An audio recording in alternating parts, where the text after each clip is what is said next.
an accidental landlord? Welcome to the Real Life Planning Podcast. I'm Cynthia Meyer, real estate financial planner and the founding of Real Life Planning. And today I'm here with Daniel Kopp of Wise Stewardship Financial Planning. He's totally amazing. Hopefully, he'll be sharing many ideas about what to do if you're an accidental landlord, and to talk a little bit about some of the mindset issues that come along with that and the decisions that we need to make. Welcome, Daniel. Great to see you this morning. Thanks for having me. I'm excited to talk about some of my favorite subjects, which is money and mindset and meaning and how it relates. Tell us what's important to know about you. Well, I'm an Air Force veteran, so I was originally not on this financial planner career track. I was an officer in the Air Force for a long time, about 9 years, and I thought that's what I was going to do for majority of my professional life.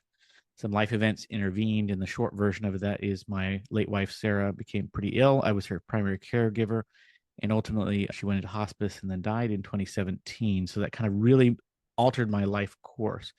I had to get out of the military as a part of that process of having to do caregiving. And I was like, well, what am I going to do now? And how can I take things that I already enjoy? I was always a personal finance nerd and I love that kind of stuff. So I'd stumbled my way into the certified financial planner program and found like the world of fee only planning. And that really just seemed to be like the next chapter. So as a part of my grief journey, took some time off with a sabbatical, traveled around the country in an RV for a little while, and then ultimately decided to launch my own planning firm. And I specialize in working with active duty military. I have obviously deep connections and expertise in that, as well as young widows, typically in their 30s, 40s, and 50s, kids in the picture, stepping into that role of household CFO. Sometimes those expertises blend in working with Gold Star widows. So I have many of those as clients as well. So I run a shop that works with them. Like you, I'm a part of XY Planning Network. And I'm grateful for this kind of impact because I get to see what it looks like when people align their money with their values and how that just bleeds into so many other areas of their lives and can make such a powerful impact that way. One of the reasons that I invited you to be on the video podcast today is I sat in on a continuing education class that you did at a conference a little while ago. I was so impressed with how you have used your life and your life experiences in conjunction with your values to try and heal a small part of the world. Like you're using your life to pay it forward. And I was really impressed by that. I was interested in how you came up with the idea of Wise Stewardship Financial Planning as the name of your firm. Yeah, it's a nod to things that are important to me.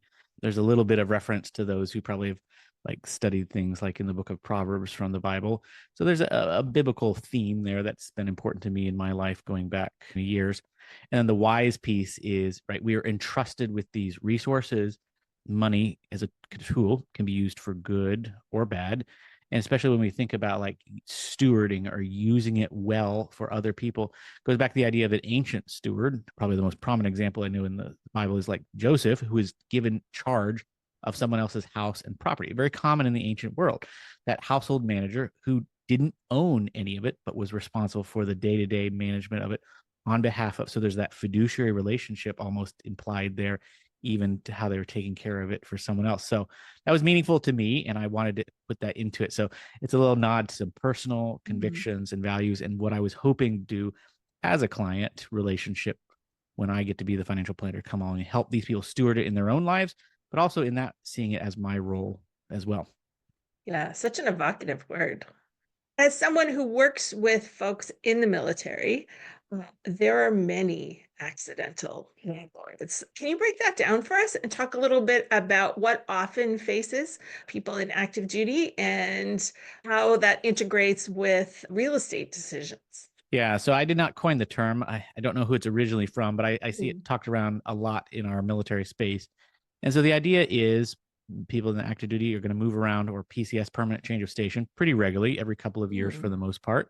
But you might be on the East Coast, then moving to the West Coast, and then somewhere else like that. When you show up in a new location, you're looking to make decisions about where you're going to live. You're going to live on base, you're going to live on a rental, or you're going to buy. And for many people, they take advantage of the real estate conditions or whatever the case may be and buy a property. 9 times out of 10, they buy this intending to live in it, not really sure not super being intentional about what that would look like post leaving that assignment, going to someplace else. It's not a surprise. Orders show up, time to leave. So many people then go, okay, well, let's go to sell it. Maybe they can't because of whatever reason, off market, bad location, interest rates. So you could run the gamut there. Or more often, they have had conversations with what we call the barracks lawyer. So these are the people in their lives, on base, in their workplace, who often profess to know more than they actually do. And maybe they got lucky, or maybe they're good, but maybe they're not just like spouting the most personalized advice, but like, well, I did it, so everybody else could do it too. Mm. And these people get oh, I could be a landlord too. And they decide to turn their house into a property. So now they're long distance typically, because now they're moving far away. So they're not going to have eyes on it. And most of the time they didn't run the numbers when they bought the property or as a primary home, what it would look like for a rental. So I counter these all the time, and like people maybe breaking even, many times even losing money on a monthly cash flow basis after all the costs are paid without even considering CapEx and things like that. So it's so emotional when I talk to these people, because like hopes and fears and dreams, and they lived in that house and saw this kind of stuff. It generally refers to the lack of like intentionality. Like, we're buying this property for a rental from the beginning. Occasionally I see that, but most often as a business, right? As a business Right. venture, which it should be profitable, cash flow positive. Yes. Yeah. And so you get these people who on paper, net worth wise, may look like they have a significant amount, particularly with the real estate run up that we've had in this country in the last many years, or whatever case may be. So you get this situation where they feel cash poor. In many cases they are, because now you do this at 2, 3, 4, 5, 6 assignments, and suddenly you've got multiple properties all over the place. And then they've got the headache of running it, and the calls from tenants, and just all the challenges that come with that. Most of the time I encounter people who are just very unhappy with how things are going, but they're not exactly sure how to extricate themselves from the situation. So that's in a nutshell with what that situation often looks like with accidental landlords. Yes. And then that person that may have been doing this, or that couple that's been doing this as a strategy, maybe over 15 or 20 years, then they've got a rental property business that is maybe in 5 or 6 or 7 states. So that's Now you're dealing with multiple all those state property laws and all that. managers and state laws and different real estate markets, different teams, generally single family homes. Not always, but generally single family homes, which just in terms of there's a limit on the rent that you can get for a single family home. After a certain point, the tenant would just buy their own single family home. So it doesn't have like there's a cap on how much rent can go up with appreciated prices. And so that's a lot to keep track of from another state or another country. Yeah, exactly. And one of the reasons why military families are able to do this pretty readily is the availability of the VA loan. Yes. And that we're not having to put any money down for many of these properties. So even though they may have appreciated relative to what they bought it, when you go in with no equity with a down payment, or even negative equity, if you're financing the VA funding fee, which many of them do, you get situations that just become quite challenging. Now, a way around this is, of course, the house hack, which I'm sure your listeners are probably familiar with. You buy the duplex with, or triplex, or something like that, with a VA loan. You live in one unit. Because again, one of the requirements to use the VA loan is intent to reside. That's correct. Yeah. And that's a way around it. But most often people I have seen in the accidental landlord category don't see that or don't do that. Well, house hacking is, I always say, if I could go back and tell my 25-year-old Cynthia something, it would be to house hack. Yeah. So now tell me, Daniel, my understanding is that you can only have one 100% down VA loan, 100% VA loan at a time. Is that correct? So it changes how the funding fee percentage is calculated. So the first time use versus subsequent use is higher. And it really comes down to the regional markets. This is where it gets a little beyond the scope of my expertise as far as like understanding what used to be, and many people still have misunderstandings about the VA loan limit and the maximum amount of loans that you're able to have based on the regional market and things like that. No, I've seen clients have multiple properties in a row purchased with 0% down. Now, you can get the VA funding fee down by putting at least a 5 or a 10% down payment. And which is still a very low down payment. Oh, yes, extremely, and extremely beneficial. So especially for my clients that I'm working with, where they're not planning to use this as a rental property, but as a subsequent home, getting that lower funding fee with that extra 5 or 10% payment can be quite beneficial. Now, the beauty, of course, is once you retire from or separate from the military with at least a 0% VA connected service disability rating, now that VA funding fee is waived going forward. So this becomes even more beneficial as far as like purchasing it for your primary residence later on. You suggest to somebody in the service who is facing this first decision about keeping or selling their first primary residence or turning it into a rental, right? Like, how would you coach them? So I have this conversation a lot, which is first, let's look at the cold, hard math. Let's not have any illusions about what you think could happen or what your barracks lawyer buddy has said. So actually running the numbers, like what are properties that are the comps here getting, right? I like using tools like the Bigger Pockets website and calculators and things like that. There's another good one. Exactly. What are properties on the market right now in your area, same comps, renting for today? Okay. And now let's go and actually run some real numbers on not just paying your mortgage and interest, because that's what everybody starts with, but they forget about property management and then all the CapEx expenditures that you're going to need to set aside and wear and tear and rental turnover in occupied places. So running the math on all those numbers, and only if then that actually starts to make sense do we consider that. Again, I'd say 9 times out of 10 it doesn't, because most of these properties that they've bought are places that they want to live in, which are nice neighborhoods, good houses, maybe even bidding wars, especially if it's on a summer PCS cycle where there's lots of people moving in and out of these areas. And so very rarely does it make sense given some of the metrics out there, whether you're looking at things like the 1% rule. But on the off chance that it does, so okay, math checks out. Now you have to consider the other side, which is the emotional considerations, like playing some what ifs in your head, like the whole idea of regret minimization. How would you feel at 2 a.m. if you get a call about problem XYZ in your place? Okay. The other way, which as a real estate investor, I can tell you that does happen. Yes.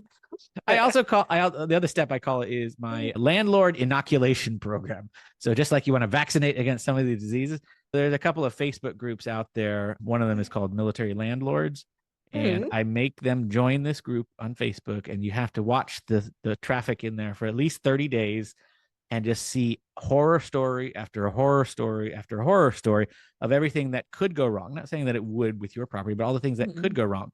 And if after math checks out, you feel emotionally, like mentally prepared as best you can, not knowing what it looks like, and you hear all of the bad things that can happen, if at the end of that, you still think you're okay, all right, we're going to press ahead. We're going to try it. I just want to dig into that for a second there, because I have discovered over all these years of working with real estate investors in our practice that there's a small slice of people that no matter how much they have in cash reserves, and if they're well prepared from a business standpoint to be a rental property owner, they take it personally when something breaks and they have to put out $8,000 for the air conditioner or something to fix the sewer pipe or the roof or remediate lead in an old house or something like that. Those individual decisions about whether to spend money or not, especially for somebody who is intensely frugal, for some people can be really painful. And it doesn't matter how profitable it is, just the onslaught of financial decisions can be very stressful for them. Yeah, there's something that's so tied up in money and emotion. We referenced that earlier even. And I don't know why, but I see this over and over again. We treat humans, we humans treat decisions about financial assets like real estate differently than even other assets. Now, of course, we still have things like confirmation bias and anchoring and these other behavioral science, behavioral finance applications that have been studied out and things that we're prone to. But yes, for some reason, real estate brings out a whole other level of things where it's not as easy to be objective. Talk a little bit about this, because I know in the financial therapy work that you do and in your work in behavioral finance, how do you work with clients on those mindset issues? So one of the favorite questions I love to ask clients early on in our working relationship is, tell me about your earliest memory of money, and just see where that goes and pull on that thread a little bit, particularly when working with couples, right? So very rarely, in fact, never in my practice, but very rarely in general, even academic research, do couples show up in a marriage or a relationship having the same money story. And by the way, like, what was your family of origin like growing up? How was money treated? Was it a source of stress and anxiety? Did it cause conflict between your parents or your family members? Did you experience financial deprivation or poverty? Like, how did these things embed? Most of the lessons that we learn about money are not even necessarily taught. Okay. No one ever sat you down for the most part, probably, and said, here's the rules about money. Instead, as a child, you assimilated them. The lessons were caught. You picked them up. It was the water that you swam in, the air that you breathed. Some research is even suggesting that most of our, what we call money script, our fundamental underlying beliefs, regardless of whether they're right or not, are entrenched in our psyche even by ages 5, 6, 7, long before we might even actually have a true understanding of what money is, other than what we see it all around us. So you grow up in different environments. You have very different early memories of money. You have different exposures to it, especially when you start talking about things like, hey, did your parents give you a car, or did you have to earn it? What did you get a first job? If so, what was that like? If you went to college, how did that play? Did you have to take on significant student debt? Did your parents provide it? Right? All these things come up. And now you're married and in a relationship, somebody who has a very different approach. And maybe you've talked about it and maybe you've not. And now you start adding in additional stressors like real estate and the lack of objectivity that's so easy for us to get into. And it's only natural for conflict sometimes in couples and relationships to arise, and real estate can be an easy flashpoint where that shows up, even though it's probably simmering below the surface, maybe even in other areas. There are other situations where somebody might become an accidental landlord. I think inherited property is a good example of that. You may inherit a rental property, or you may inherit property that you decide to turn into rental. Sometimes that means you're in business with your siblings or cousins or something like that. How would you approach something like that situation? Very similar, although with the exception that if you're going to have business partners, whether that's other family members or things like that, recognizing that it can get even stickier. For some reason, death and loss and sorrow and grief can intermingle in scenarios like that, especially if you inherit it and there's conflicting feelings or emotions around the loss of the person. That grief can show up in how you think about the property as well. So again, I would start, and this is where a reasonable, objective third party, whether that's as form as like a mediator or an attorney, or just someone who could be a trusted neutral person, someone who could reasonably listen to both sides, come in and help you think about the problem. Most of the challenges that I see in those scenarios, though, would come down to communication more than actually agreeing about this number or that number, right? Because person X might want to be bought out. They might not have the funds on the other side to be able to do that. So I think that really ties into like ensuring that your estate plan for those of you who are passing on those assets is set up effectively so that you can try to head off some of those problems. But run the numbers, have a good communication strategy, bring in a third party that can help think through that, talk through it if you can't do it on your own. Switching to how you started your business, Daniel, what would you say is the most important thing that you learned about yourself by starting your practice? Well, I did not ever think that I was an entrepreneur or entrepreneurial. My dad worked So you're the for accidental entrepreneur. Yes, I suppose so. My dad worked for the state government for decades and decades. Same job, same people, and so that was the environment I was modeling after. Went to college during the great financial crisis, and so I was very relieved that I had not just an ROTC scholarship, but a guaranteed job upon graduation. And so I love the military. I thought that was something I was always going to do.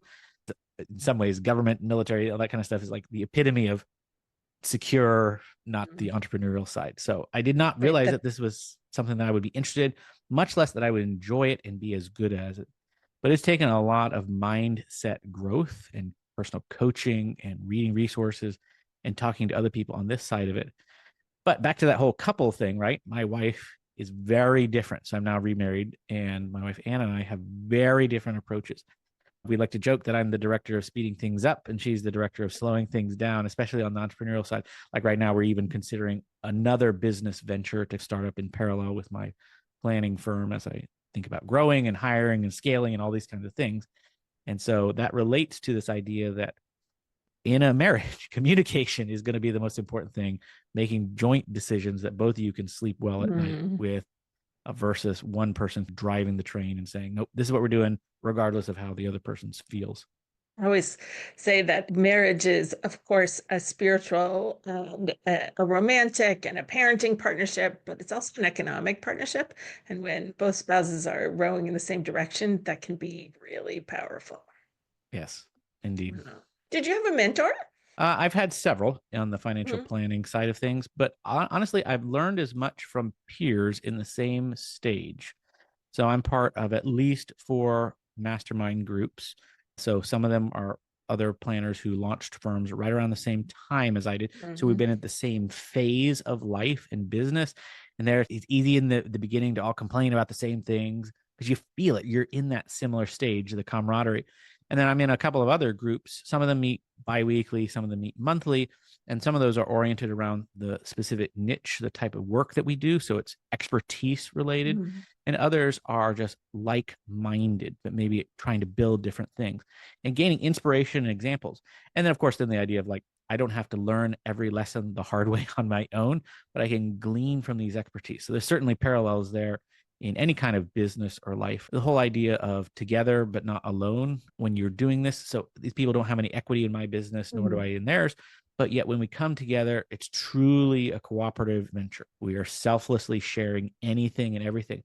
At the same time, there's a sacred like trust in that what we share in those groups stays in those groups. And I know that it's a place where I can come and be transparent, be real, but also get powerful advice and coaching and support and encouragement, accountability as well. So what's next for your business? Everything worked out exactly the way that you wanted it to over the next, say, 15 or 20 years. What does that look like? Yeah. So this is my 6th year of running my planning firm. And I feel like in the last year or two, the business has grown up, right? I feel extremely competent, technical proficiency wise now across basically every area of the clients that I serve. And then now it's really spending a lot of time thinking about what comes next for the business. So the hiring and scaling piece. So last year I brought on an amazing director of operations. I've had a variety of other back office support teams as well. And so looking at, okay, probably going to bring on an intern here in May, June, and July. And then, all right, what happens next? Do I bring on an associate? I'm considering a residency type program. As Cynthia, one of the challenges on this side of the profession, it's what my colleague Daniel calls the pine tree problem, which is very narrow initial entry point, specifically into the RIA fee-only financial planning space, like to do real planning here versus some of the other things that are more sales focused, right? Where they'll take anybody and everybody, but the washout rate is 80 to 90%, right? So I'm thinking about like bringing somebody into a 2-year, 4,000-hour apprenticeship pathway on the certified financial planner program, and then not necessarily give them a path to lead planner with all the attendant salary considerations and business growth that maybe I'm not ready or interested in taking on. I've always planned to keep this as more of a small boutique kind of practice. I don't want to be CEO of a 100-person firm. I love planning work, the one-on-one interaction with the client. So I want to make sure I don't get too far away from that, but help train other people along the way. So that's what I'm considering right now. And also some other business ventures outside of it that tickle the marketing, the sales, the other sides of business that I love so much, maybe with some other business partners as well. Oh, that's really exciting. I love the idea of a residency. It's something that many of us who are involved in a CE program that we have called the Real Estate Financial Coach course, been thinking about that, like how to mint more of us who can focus on financial planning for real estate investors, which is a piece that's not a big part of the CFP curriculum, as is the work that you do with people in the military or military veterans. Not a big part of the CFA curriculum. It requires a level of specialized knowledge. And that's really wonderful that again, you're paying it forward to the next generation. Many people were so generous with their time and expertise when I was trying to break into this profession. Another way that I try to give back right now is the Military to Financial Planner podcast, where I host interviews and other people who have been active duty or military or military spouses, and now working in the financial space, financial coaching, running their own firms, doing things like that. So a great way, again, trying to have conversations at scale, much like you're doing here, because I get a chance to do these one-on-one, which is great. And I love it. But when I can have a one-on-one conversation and then share that with hundreds or thousands of listeners, it's a much broader way to share and advance what I hope is advancing the profession. What's the best piece of advice that you have ever received? Some of the best advice I'll give relates to the business side, which is confidence and competence are not necessarily related to each other, but competence grows as confidence gets experience, right? The whole idea of the 10,000 hours and doing lots of reps. But at the same time, my confidence rose as my competence also rose. So in other words, I mentioned earlier, like the technical expertise. Okay. When I know the answers and I can do the work with clients, especially with this niche focus, I get to see many of the same situations over and over again. When I know I am the best planner in the United States for Gold Star widows, that translates into an excellent level of professional confidence, not arrogance, not venturing outside of the realm of humility and support and recognizing that there's always more to learn. At the same time, that spills over into the work that you can do, that I can do, and have a tremendous impact. So competence and confidence, they have an interesting relationship. One can support the other, and the growth in one can certainly support the other. I think that's fantastic. But certainly as somebody who's been a financial planner since the mid 1990s, it's amazing. The more certifications that you get, the more work that you do, the more you collaborate with other professionals who've also been doing this for a long time, the more we realize that there's a huge body of knowledge and it's impossible to specialize in everything. So that's why it's so helpful to have a very specific type of client that we help and know everything that there is helping those folks get the transformation that they need in their lives. So are you curious about anything right now? So back to the mindset piece. So again, growing where I'm at, I've been reading a lot more of some of the work of like Dan Sullivan and things like that. So the gap in the gain. Yeah, he's from Strategic Coach. The gap in the gain, powerful. That's a good one. Right? I'm always trying to achieve what's next, but sometimes taking the time to step back and reflect on how much growth has actually happened, and also who, not how. This one was particularly transformative because early on I had some limiting beliefs in my own mindset that only I could do this part of my business. And it was only when I stepped back, again, with some outside perspective, some from that book and others from the coaching and masterminds, like, no, I was the problem. I was the limiting factor. I am, in many ways, the limiting factor in what hinders the growth. So one of the coaching programs that I'm in right now talks about this exercise: above the line, below the line. All right. Michael Hyatt also references this in much of his leadership work, which is, what is the work that fills you up, that doesn't feel like work, that puts you in a state of flow? Whereas other things that Michael Hyatt calls distraction zone and drudgery zone. It's all getting at the same. Yes. Oh, is that from Free to Focus, I think? Yes. Maybe? Freedom to Focus. Such a good book. Excellent book. Love that book. Yeah. And then so above the line are things that I love doing, and I am one of the best, if not the best person to do those activities. So in my work, that's often typically the technical expertise related to some of the niche focused things for Gold Star Widow planning, for instance. That's the meeting with clients. I love it. It's so much fun. It doesn't feel like work. I could do it all day, even with the emotional challenges and considerations along with. That's the business ownership piece, like vision, strategy, cast that kind of stuff, like team leadership, mentoring, coaching, teaching. I love all those things. That's all above the line for me. What's below the line, though, I've been trying to get off my plate more and more delegation to someone who loves that kind of work, right? Yes. I don't really like some things related to the business operations or coming up with new checklists or procedures or refining that stuff.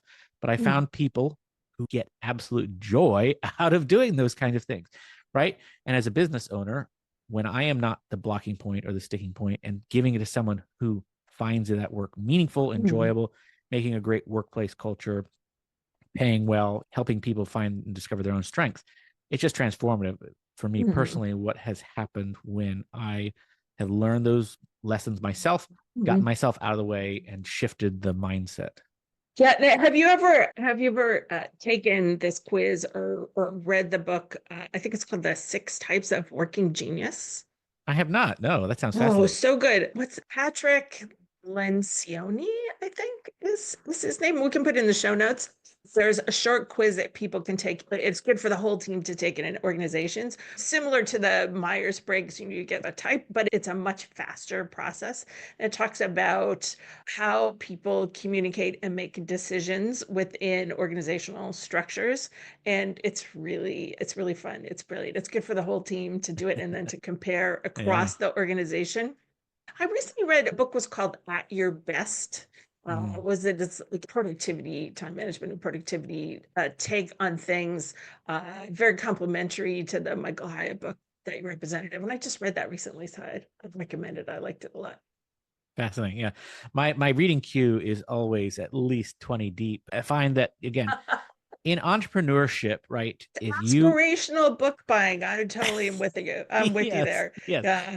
Always more to learn, but also, right, again, the growth mindset, which Mhm. is recognizing there's work to be done, amazing resources and ability to take from it and learn from it. Don't do everything the hard way by learning it yourself, right? That's what books are, Yes. the ability to take lessons learned from others and implement them on your own. It's genius. Well, so on that note, Daniel, tell us, where can we find you online? Well, I'm active on primarily on LinkedIn. I also have Mhm. a small presence on Facebook and things like that, but the best place would be LinkedIn. I mentioned the podcast earlier, Military Financial Planner. So welcome anybody who's interested in exploring whether you're a career changer into the financial planning profession or military background, military spouses, things like that. And then obviously on my website, wisestewardshipfp.com. Wonderful. Well, thank you very much for joining us this morning. It's been a fabulous conversation. And for everybody who's listening, if you'd like to get in touch with Daniel, we'll put all his links below. See you next time.